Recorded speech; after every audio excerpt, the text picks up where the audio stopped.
The 4 steps to success. The first step to success is good ideas. You must be a collector of good ideas. Here's where my mentor did me the greatest of service, and that was keeping a journal of good ideas. Here's what he said: don't trust your memory. What classic information. Don't trust your memory. If a good idea comes, jot it down. 1, so you can review it.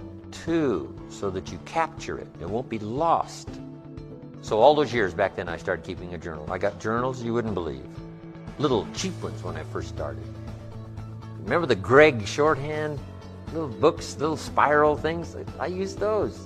You say, you must be broke. Yes, I wasn't doing very well, so it cost, I don't know, a quarter or something. Now my journals are expensive. This one costs $42. And I wished it would have cost more, because I'm doing really well. My journal.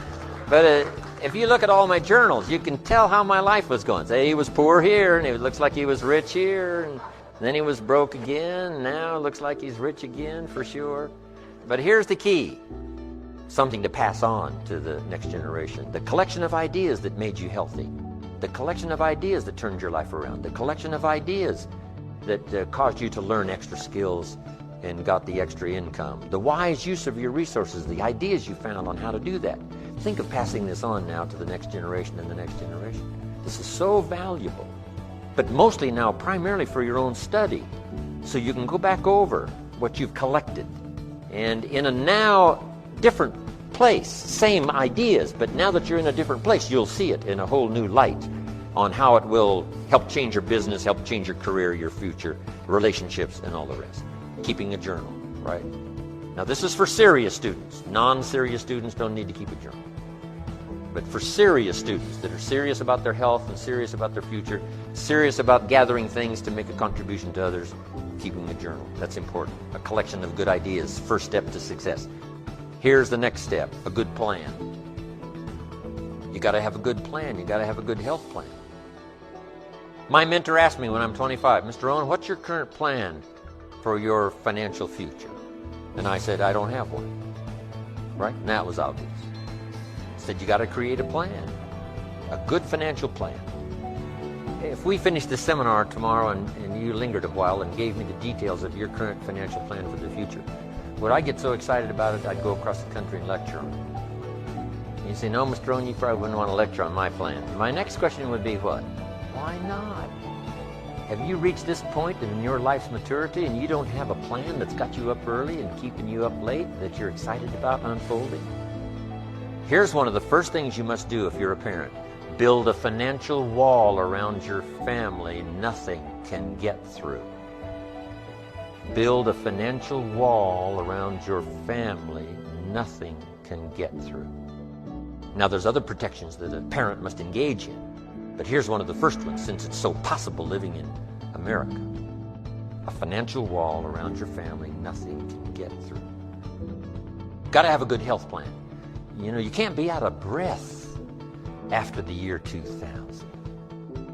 You got to have the vitality, right? You got to have the breath. You got to have the vitality. So you got to have a good health plan. You got to have a good financial plan. So number 1 is good ideas. Number 2 is good plans. Here's number 3, learning to handle the passing of time. That's one of the big challenges in everybody's life. Learning to handle the passing of time. And then here's number 4, the solving of problems. And that's what life is all about. Taking them on, finding solutions, executing, recording progress. You see, that's what's challenging, to be involved in a situation that makes you grow. If that situation is success, keep growing to be bigger than your fortune. If that situation is failure, keep growing until you're bigger than the problem. Keep growing, keep becoming, keep doing it until. Now there are 2 qualities that can increase your chances of success. 2 very important qualities. Number 1, patience. Number 2, persistence. Patience is what? Learning to handle the passing of time. Now, once you've had an appetite for success and you start going for it, now you've got to learn to handle the passing of time. Here's why. It takes time. It takes time to build a life. It takes time to build an enterprise. It takes time to get through school.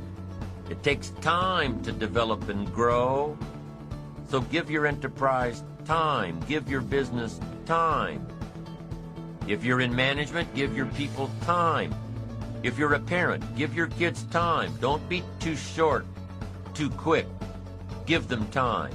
Now, not forever, but time. It takes time.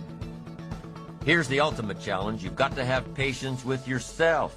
It takes time to make changes in habit and discipline. It takes time to correct old errors in judgment and to finally give up old blame and pick up new responsibility. I'm telling you, it took me some time. So have patience with yourself, number one. And number two, while you're dealing with the passing of time, number two is to keep doing it. Be persistent. Be tenacious. Keep doing it until. As long as you are patient and persistent, it's hard to elude success. As long as you maintain patience and persistence, tenacity, there's only one person, just one person, that will draw the line between success and failure. And that person is you. So be patient. Be persistent. You need both patience and persistence together. And here's why. Lack of patience is probably the worst enemy of ambition. While your ambition keeps growing, keeps moving, keeps looking for new ways to succeed, impatience tends to grow frustrated. Impatience won't allow for persistence. Impatience wants to give up. Impatience calls discouragement failure. But your ambition won't let you give up so easily, not if you're persistent. What others may call failure, ambition calls a learning opportunity, a chance to make adjustments along the charted course to success.